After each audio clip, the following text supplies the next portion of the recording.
Que dire que aujourd'hui on a fait notre contrat, voilà, il faut surtout pas regretter le dénouement. On est tellement parti de loin et sur une saison il n'y a pas de choses illogiques. Sur un match je veux bien, mais sur une saison il n'y a pas de choses illogiques, donc c'est tout à fait le classement me paraît on va dire cohérent. Donc voilà, en tout cas, moi je souligne surtout les fondations.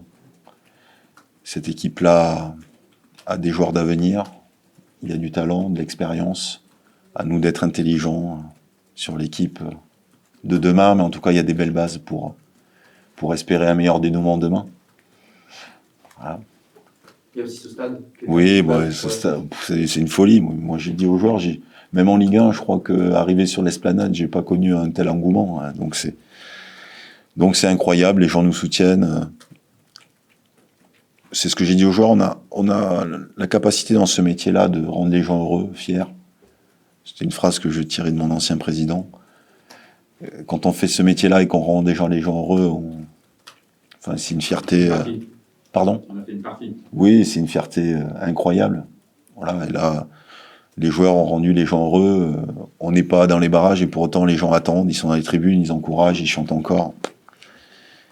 Moi, je suis un entraîneur comblé par rapport à ça, mais j'oublie pas l'objectif de demain. Il faut que ce club retrouve l'élite.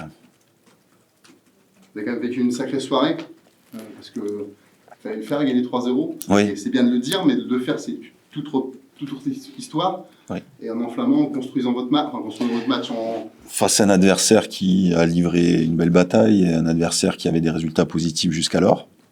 Voilà, ça a mis un peu de temps à se faire, mais quelque part, l'équipe a su le construire, il faut leur rendre hommage par rapport à ça. C'était le contrat du soir. Le contrat est rempli. Et du coup, on est heureux de ce contrat-là, du dénouement. On savait qu'on dépendait des autres résultats après. Voilà, c'est le football, c'est comme ça. Ton sentiment au sifflet final, c'est quoi ? C'est un mélange de sentiments ou c'est juste de la déception ? Non, c'est une fierté de par le fait que cette équipe-là ait rempli son contrat et je sais l'énergie que je lui ai demandé depuis que je suis à la tête de cette équipe-là. Et moi, j'ai fait le classement depuis décembre, donc si vous voulez, je vous le donne, je peux vous le donner. Je suis curieux. Ah, t'es curieux ? Bon, je peux vous le donner du coup. Ouais. Donc depuis décembre, on est 3e. 42 points, 23 matchs. Premier Auxerre, 48 points. Deuxième Angers, 43 points. Le Stade Malherbe, 3e avec 42 points. Donc forcément, on est presque à 2 points par match. Donc l'équipe a relevé plus que la tête. Elle a donné une énergie folle. Elle a donné espoir à tout un public qui pensait réellement qu'on était capable de le réaliser. Donc rien que ça, c'est déjà une belle bataille de gagner. Il y a des belles ondes à tes yeux ce soir, au-delà du fait que vous n'allez pas en barrage. Il y a notamment la soirée de Tidiam qui lance un petit peu sa carrière. Oui, il y a des récompenses individuelles comme ça. Et puis, il y a un mélange d'anciens, des cadres qui jouent leur rôle, et qui sont très importants. Et puis, la jeunesse du Stade Malherbe qui commence à éclore petit à petit. Sur le terrain, il y avait 1, 2, 3, 4, 5 joueurs qui ont participé à la finale de la Gambardella. Donc on met en avant notre formation et puis on le met pas en avant pour faire plaisir. Les gens me connaissent un peu, je les mets en avant parce qu'ils performent. Et ça, il faut aussi rendre hommage à tous les éducateurs, toutes les personnes qui y travaillent au centre de formation, parce que ces joueurs-là, s'ils sont arrivés à ce niveau-là, s'ils ont cette mentalité-là, cet état d'esprit-là, c'est qu'il y a du travail qui a été fait en amont. Donc ça, c'est une grande fierté aussi. Voilà, on arrive à allier jeunesse et expérience et la mayonnaise prend bien.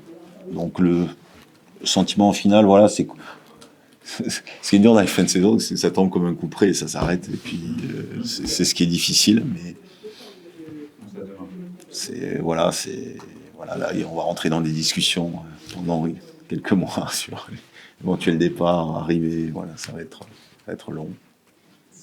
C'est quoi les regrets qui te viennent à l'esprit quand même, éventuellement, pas sur ce match-là bien sûr, mais des points que vous avez perdus, où tu te dis c'est peut-être là qu'on a perdu le point, qu'il a manqué. Si on refait toute la saison, bien entendu, qu'il y a des matchs où on aurait pu basculer positivement et le point qui nous manque, forcément on est en train de le scruter où on a pu le perdre. Mais il ne faut pas oublier aussi qu'on a remporté un bon nombre de matchs à l'arraché sans maîtriser les débats. Donc, quoi qu'il en soit, ça s'équilibre.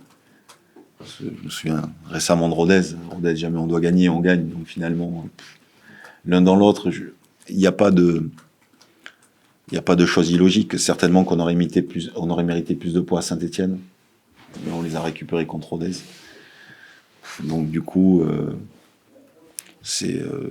moi, j'ai pas de regrets par rapport à ça. Je suis plutôt serein par rapport au fait qu'un classement final sur 38 journées ne peut pas être trompeur. Voilà. Là, je dis ça se termine pour le sportif, Oui. mais il va rentrer une phase peut-être un peu plus compliquée. Pas si simple. Ben, compliqué parce que des joueurs performent et que forcément ils seront sollicités et c'est le jeu. Des divers championnats, et puis nous sommes en Ligue 2, donc forcément, ça peut attirer quelques clubs de Ligue 1, voire étrangers. Est-ce que demain, on sera en mesure être capable de conserver les joueurs phares et pour avoir de l'ambition pour demain? La question, elle est soulevée, mais j'ai pas encore la réponse. Moi, je vais être dans l'affect, forcément. Et j'espère que pour faire basculer les choses, j'espère que les joueurs vont croire en ce projet-là et à la volonté de faire remonter ce club en Ligue 1. C'est tout l'enjeu. Notre génération l'a fait. Je vois pas pourquoi cette génération-là le ferait pas. Voilà. On termine avec une dernière question. Comment se présente du coup le calendrier des jours et des semaines à venir? Est-ce que toi tu coupes dès demain? Comment ça se présente le calendrier là? En tout cas, les joueurs sont en vacances à partir de ce soir. Et après, moi je suis à disposition la semaine prochaine pour ceux qui souhaitent me rencontrer pour faire des bilans éventuels. J'oblige personne. Voilà, et puis après, je vais être surtout au téléphone. Et j'ai la formation aussi fin mai, si vous voulez venir à Clairefontaine avec moi. Une semaine. On n'est pas au château, pour vous le dire. Voilà, donc du coup, si jamais, donc les vacances, moi, ça sera au mois de juin, si vous voulez tout savoir. Je vous donnerai pas la destination, ça sera au mois de juin. Mais les joueurs, forcément, là, ça va cogiter dans tous les sens. Et il est difficile de couper une saison quand on n'a pas atteint l'objectif. On y a tellement cru que forcément c'est dur. Je l'ai vécu à Istres. Je vous décris pas le vestiaire à la fin de ce match-là. C'est terrible. Il y a des joueurs qu'on quitte, qu'on revoit plus. Voilà. Les fins de saison heureuses sont bien plus agréables.